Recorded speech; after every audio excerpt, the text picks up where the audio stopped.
नमस्कार, आप देख रहे हैं भारत 24 और मैं हूं आपके साथ अंजनी कुमार सिंह। मिडिल ईस्ट में महायुद्ध चल रहा है। इराक और ईरान एक दूसरे पर जबरदस्त तरीके से वार पलटवार कर रहे हैं और कुछ दिन पहले अमेरिका की एंट्री ने इस युद्ध को विश्व युद्ध की तरफ मोड़ दिया है। इसको लेकर यूएनजीसी में एक बैठक भी हुई जिसमें तमाम देशों ने इस हमले की निंदा की।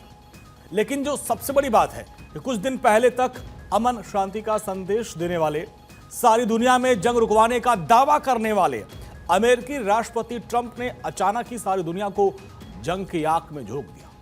क्योंकि अब तक ये जंग दो मुल्कों में लड़ी जा रही थी, ईरान वर्सेस इजराइल, लेकिन अब ये 3 देशों तक पहुंच चुकी है और जो हालात लग रहे हैं उससे तो ये लग रहा है कि बहुत जल्द ये विश्व युद्ध में तब्दील हो सकता है।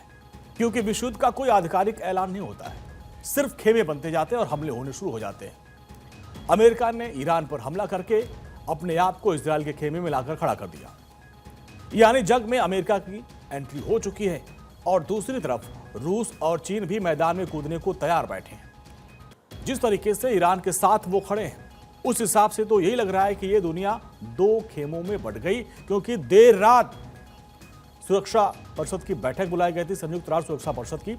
उसमें रूस, चीन, यहां तक कि पाकिस्तान ने भी अमेरिकी हमले की निंदा की, जबकि इजराइल ने अमेरिका को थैंक यू बोला। अमेरिका ने कहा कि ईरान को परमाणु बम रखने का कोई हक नहीं है।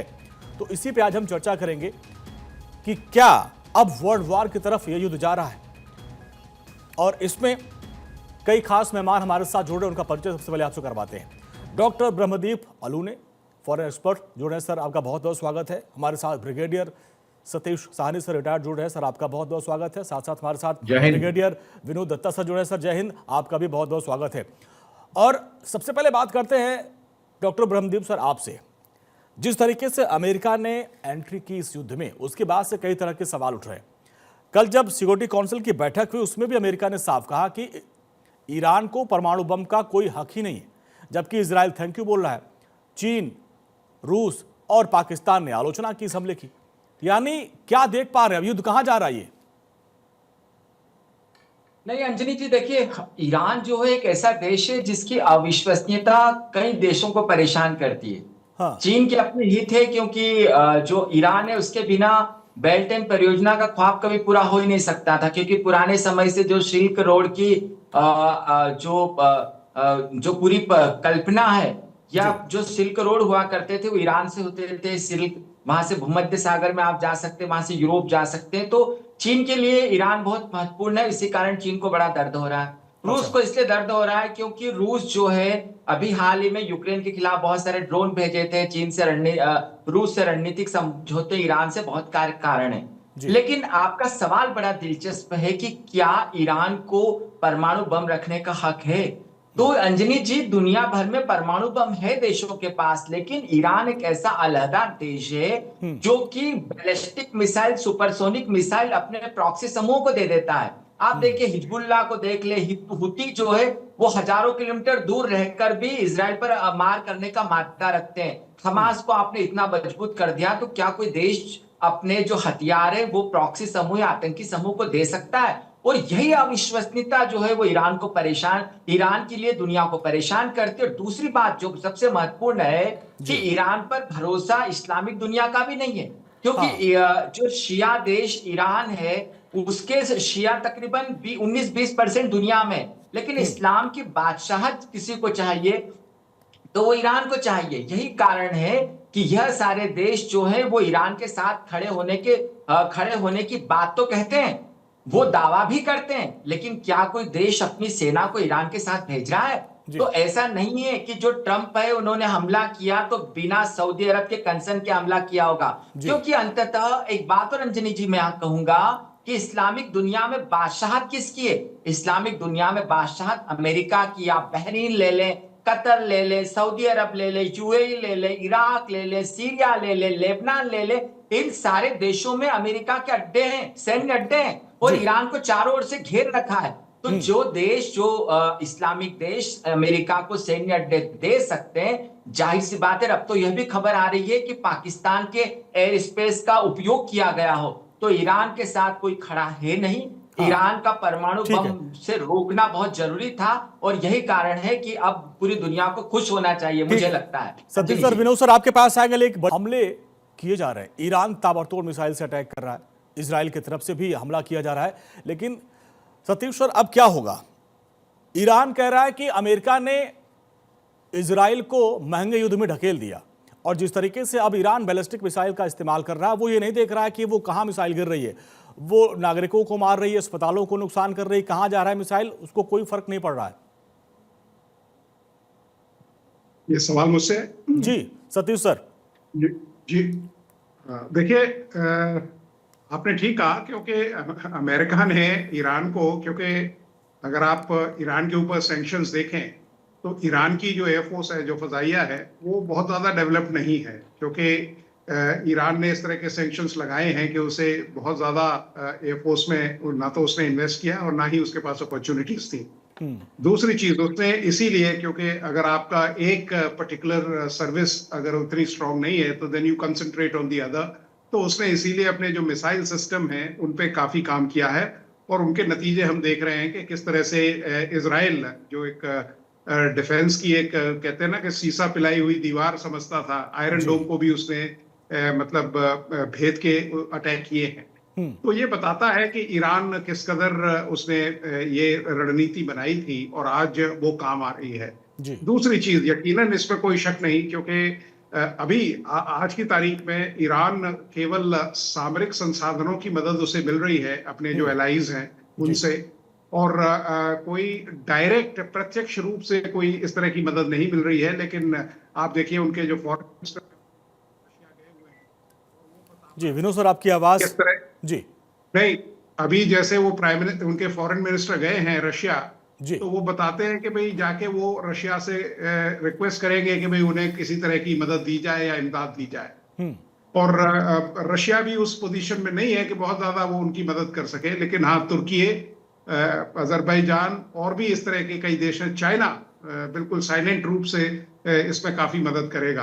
तो आजकल जो युद्ध अंजनी होते हैं, ये कोई दो देशों के बीच में नहीं होते हैं अभी, ये बिल्कुल अलाइज या जो उनके कहते हैं ना कि जो गुट बन जाते हैं उनके दरमियान होते हैं। आप रूसो यूक्रेन देख लीजिए, रूसो यूक्रेन का युद्ध नहीं था, वो तो अमेरिका लड़ रहा था या नेटो कंट्रीज लड़ रही थी। तो यहाँ भी वही होगा, इनके जितने भी देश हैं जो इनको समर्थन देते हैं वो सब कूद पड़ेंगे और ईरान को वो मदद करेंगे। लेकिन हाँ, अमेरिका आज भी एक बहुत बड़ी ताकत है, ईरान अभी भी अमेरिका के सामने खड़ा नहीं हो सकता। लेकिन हाँ, इस बात में ये जरूर है कि साहब ट्रंप साहब जो कह रहे थे कि साहब मैं युद्ध बंद करा दूंगा, उन्होंने ही इस युद्ध में टीका डालने का काम किया है। तो पता नहीं किस नोबेल प्राइज की वो बात कर रहे हैं। जी, ऐसे में सतीश और अब क्या किया जाए? ईरान के सामने जो भी उसके सहयोगी खुल के साथ नहीं आ रहे, रूस है, चीन है, या जो भी देश हैं वो खुल के साथ नहीं आ रहे हैं, जबकि इजराइल के साथ अमेरिका हो, ब्रिटेन ने, ये लोग खुल के साथ आ रहे हैं। ब्रिटेन ने भी खुल के समर्थन किया, और ब्रिटेन ने भी कल जब देर रात में यूएन सुरक्षा परिषद की जो बैठक हुई थी उसमें साफ साफ कहा कि इजराइल को हक है कि वो अपनी रक्षा करे, और ईरान अगर परमाणु बना लेता है तो वो खतरा हो जाएगा। देखिए, जब G7 समिट खत्म हुआ था तो उनकी स्टेटमेंट बड़ी क्लियर थी। उन्होंने बोला था कि ईरान को परमाणु बम नहीं बनाने देना। आज की डेट में भी जर्मनी ने क्लियर किया है कि जो ईरान का जो परमाणु बम बनाने का प्रोग्राम है वह विश्व की शांति के लिए खतरा है। और साथ ही साथ अगर ये भी देखा जाए, जो स्टेटेड जो ऑब्जेक्टिव हैं, जो एम है इस युद्ध में, अमेरिका और इजराइल के बड़े क्लियर है। पहली बात तो उन्होंने जो पहला एम जो था परमाणु बम बनाने की जो उनकी क्षमता थी वो खत्म कर दी है, ये specially after this attack on Sunday morning. और दूसरी चीज, जो मिसाइल के लॉन्च पैड्स हैं, जो जिसका तोड़ ही यही है कि उनके मिसाइल्स और लॉन्चर्स को बर्बाद किया जाए, उसकी तरफ चल रहे हैं। और एक बड़ी खबर यही आ रही है जिसमें ट्रंप ने बोला है कि मेक ईरान ग्रेट अगेन, मीगा बोल रहे हैं, MIGA। अच्छा। ये एक बहुत बड़ी खबर आ रही है। जैसे पहले तो बोल रहे थे कि हम उनका रेजिम चेंज नहीं करेंगे, पर अगर ट्रम्प भी बोल रहे हैं कि ये स्टेज अगर है, अगर ईरान नहीं सुधरता, अगर वो परमाणु प्रोग्राम में चलता है, वो अपना चाहे वो सिविल अपराइजिंग करे, वो उनका भी प्लान बनेगा आने वाले समय में। हिंट तो दे दिया है कि क्या वो पहली जो मोनार्की है उसको लाएं या यूएस का कोई और पपेट लाएं? अगर अल खमेनी नहीं सुधरता, मुझे लगता है कि आने वाले समय में ये रजीम चेंज की तरफ युद्ध जाएगा। हाँ। वो सिचुएशंस क्लियर की, सिचुएशंस बनाई जाएंगी। जी। सो थोड़ा सा अब ठीक है, थोड़ा आजकल रोष है पब्लिक में आफ्टर दिस यूएस स्ट्राइक, जी। जो पब्लिक थोड़ी जुड़ रही है, पर जो इस्लामाइजेशन हुआ है, जो रेडिकलाइजेशन हुआ है, जो विक्टिम है जी। ईरान के डिस्पेंसेशन के, वो अभी इतना सपोर्ट नहीं दे रहे हैं। और जिस हिसाब से मोसाद ने सब जगह इन्फिल्ट्रेट किया हुआ है, मुझे पूरी उम्मीद है कि आने वाले समय में ये सब चीज़ों को प्रेप किया जाएगा और ये चेंज इन रजीम की तरफ जाएंगे और वो लोकल सिविल पॉपुलेशन के साथ भी इम्प्लोड कराएंगे। इसके लिए समय लगेगा। हाँ। पर अगर ईरान अगर समझता है कि वो मिसाइल्स फेंक फेंक के वो इजराइल को या यूएस को कॉर्नर कर सकता है, वो बहुत मुश्किल है। इजराइल जो है इस युद्ध के लिए पूरा तैयार है। उनकी देखिए आज जितने भी वो मिसाइल्स फेंक रहे हैं, कितना किल हुई है उनकी, 25 लोग मरे हैं। अगर हम ईरान से कंपेयर करें, 850 से ज़्यादा उनकी कैजुअलिटी है और इंजर्ड भी तकरीबन 1500 के करीब हो गए हैं। तो कैजुअलिटी दोनों तरफ हो रही है, पर ईरान के ऊपर ज़्यादा डैमेज हो रहा है। हाँ। चाहे वो मिलिट्री ऑब्जेक्टिव से हो, चाहे वो सिविल ऑब्जेक्टिव। बिल्कुल। और कहीं कहीं जो ईरान में टेक्निकल रूप से जो उनका एयर डिफेंस सिस्टम है वो उतना कारगर नहीं जितना इजराइल का है। कल विनोद सर भी इसी बात की तरफ इशारा कर रहे थे कि सत्ता परिवर्तन का वहाँ पे कुछ संभावना है, और विनोद सर आज वही बात जो है सतीश सर भी कह रहे हैं। लेकिन ब्रह्मदीप सर, अब आपसे समझना चाहेंगे कि इजराइल को जिस तरीके से नुकसान पहुंच रहा है, हालांकि कई शहरों में लगातार वहाँ सायरन बज रहे हैं, लोग बंकर के अंदर जा रहे हैं, लेकिन अमेरिका का बैकअप उसके साथ है। क्या अब ये युद्ध और आगे जाएगा? क्योंकि ईरान यही कह रहा है कि भाई अमेरिका भड़का रहा है और इसके पीछे अमेरिका है, और अमेरिका ने युद्ध शुरू किया, खत्म हम करेंगे। ईरान का ये, ईरानी सैनिकों का ये जो वक्तव्य है, ये जो स्टेटमेंट है कि युद्ध शुरू किया अमेरिका ने, खत्म हम करेंगे, इसको कैसे देखते हैं आप? क्या ये बड़बोलापन है या वाकई उनके पास वो कुव्वत है?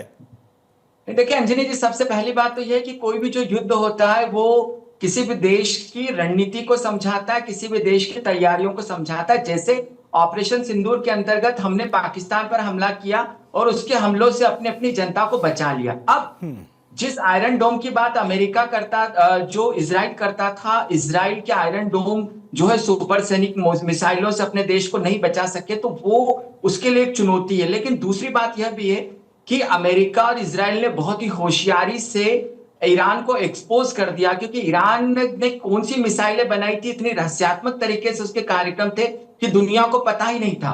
तो इस मामले में, और देखिएगा तीसरी बात, जिस रणनीति पर काम कर रहे हैं कि अभी भी अमेरिका और इजराइल ने ईरान के जो सार्वजनिक ठिकाने हैं, लोगों पर निशाना नहीं साधा है। ऐसा नहीं है कि इजराइल ये कर नहीं सकता।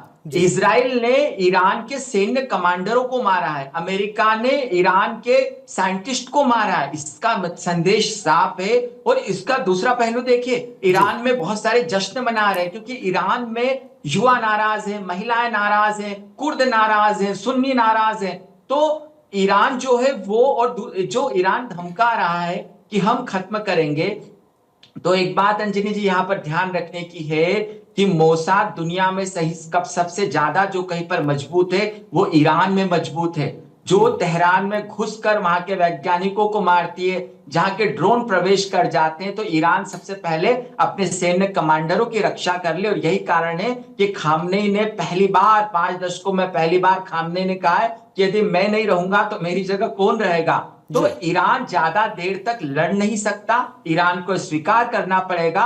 और ईरान अब एक्सपोज हो गया है, तो मुझे नहीं लगता कि उसकी सामरिक क्षमता, उसकी आर्थिक क्षमता या राजनीतिक क्षमता अमेरिका के सामने। अब यहाँ पे जो, अगर हम कूटनीतिक लिहाज से समझे, तो इजराइल शुरू से कह रहा है कि भाई हम आत्मरक्षा के लिए ये हमला करें, और अभी तक जितने भी हमले इजराइल ने किए या फिर अमेरिका ने किए, वो पिन गाइडेड थे और अपने सटीक लक्ष्य पर उन्होंने हमला किया। लेकिन ईरान की तरफ से जो हमला हो रहा है वो कहीं भी जो, यानी जो आम लोग हैं उनके ऊपर भी हमला हो रहा है। अगर कूटनीति से हिसाब देखा जाए तो इजराइल यहाँ पे अपने आप को दुनिया के सामने कहने में सक्षम है कि भाई हमने तो आम लोगों को कोई नुकसान नहीं पहुंचाया, लेकिन उधर से हो रहा है। तो कूटनीति के लिहाज से देखा जाए तो क्या देख पा रहे हैं आप? देखिए सबसे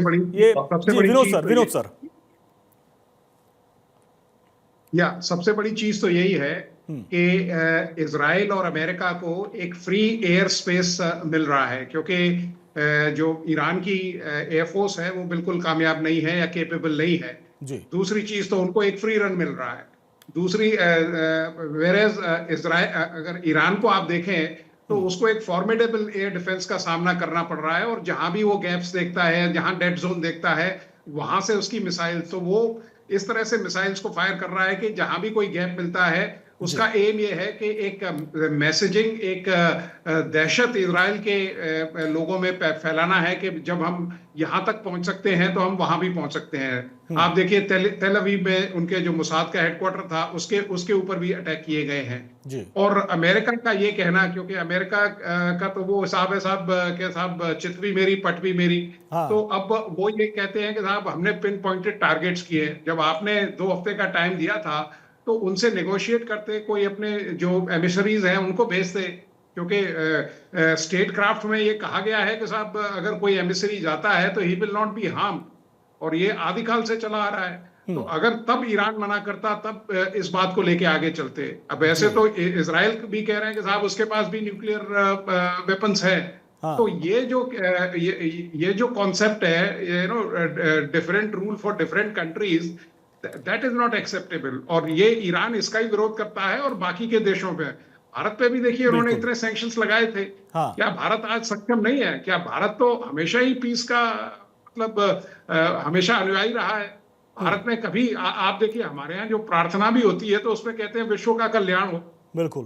तो हमारे यहाँ तो सब हर चीज पीसफुल मीन्स के लिए है, लेकिन हाँ ये क्रेडिबल एविडेंस जरूर है हमारे पास कि अगर किसी देश ने कोई हिमाकत की या कोई मिस एडवेंचर किया तो उसका नक्शा उसको, ये पॉइंट सर आपका है। सतीश सर, आपसे भी समझना चाहेंगे कि अमेरिका के बारे में कहा पे हमेशा दोहरा रवैया रहता है। भाई अपने तो अपने परमाणु बम बना के रख लिए, अब कोई अगला नहीं बना सकता। भारत के ऊपर भी ऐसे उन्होंने प्रतिबंध लगाया था। लेकिन अब यहाँ हम बात करें, अगर 3 परमाणु प्रोग्राम को नष्ट किया, लेकिन जहाँ पे रूस के 200 लोग साइंटिस्ट काम कर रहे हैं वहाँ पे तो कोई आपने हमला नहीं किया, इसका मतलब सिर्फ आप संकेत दे रहे हैं कि भाई तुम झुको और हमारे साथ डील करो। ये जो पहली बात, जो रशिया के जो साइंटिस्ट कम्युनिटी जो काम कर रही है बुशेर में, वो भी अंडर कंस्ट्रक्शन, अभी वो पूरा नहीं हुआ है और वो वहाँ पर कुछ ऐसा कोई वायबल ऑब्जेक्टिव नहीं है। इसीलिए पुतिन ने भी अमेरिका को बताया था कि बुशेर को टच ना करें, पहली बात। दूसरी बात जो है, अमेरिका के लिए उनका सबसे जरूरी उनका अपना इंटरेस्ट है। वो अपने इंटरेस्ट को हासिल करने के लिए गधे को भी बाप बनाएंगे, जैसे हमने मियां मुनीर का तमाशा देख लिया। अभी पाकिस्तान की एयर स्पेस लेनी है और उन्होंने अपने पास बुलाया, उनको लंच खिलाया, वादे किए, उनको वापस भेज दिया।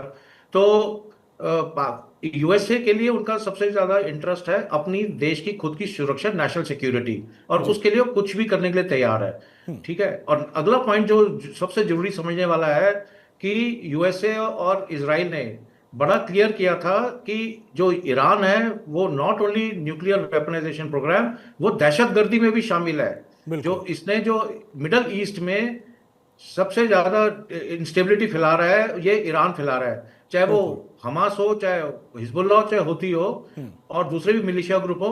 ईरान जो था उनको डायरेक्ट कर रहा था, फंडिंग कर रहा था, और उनको हथियार भी प्रोवाइड करता और मॉरल सपोर्ट और अदर थिंग्स प्रोवाइड कर रहा था। तो अगर देखा जाए कि अगर वो ईरान टेररिस्ट के लिए काम कर रहा है तो वो टारगेट बनेगा। अगर आप हिंदुस्तान की भी हमारी आप देखें, हमारा बिल्कुल प्रॉक्सी वार कर रहा था ईरान सर, क्लियर है। इसमें इसका खामियाजा इजराइल को भुगतना पड़ रहा है, चाहे वो हमास हो, हुती हो, हिजबुल्ला, इनके जरिए अटैक होते थे और उनको कोई न कोई हर तरीके से सपोर्ट ईरान करता था। बहुत बहुत शुक्रिया सर आप सभी लोगों का, ब्रह्मदीप सर आपका, सतीश सर आपका, विनोद सर आपका, बहुत बहुत शुक्रिया इस पूरी बातचीत की। लेकिन 11वां दिन भी युद्ध जारी है और भीषण अटैक किया जा रहा है। इजराइल के कई शहर खंडहर में तब्दील हो चुके हैं और ईरान को भी भारी नुकसान हुआ है। 800 से अधिक लोग मारे जा चुके हैं।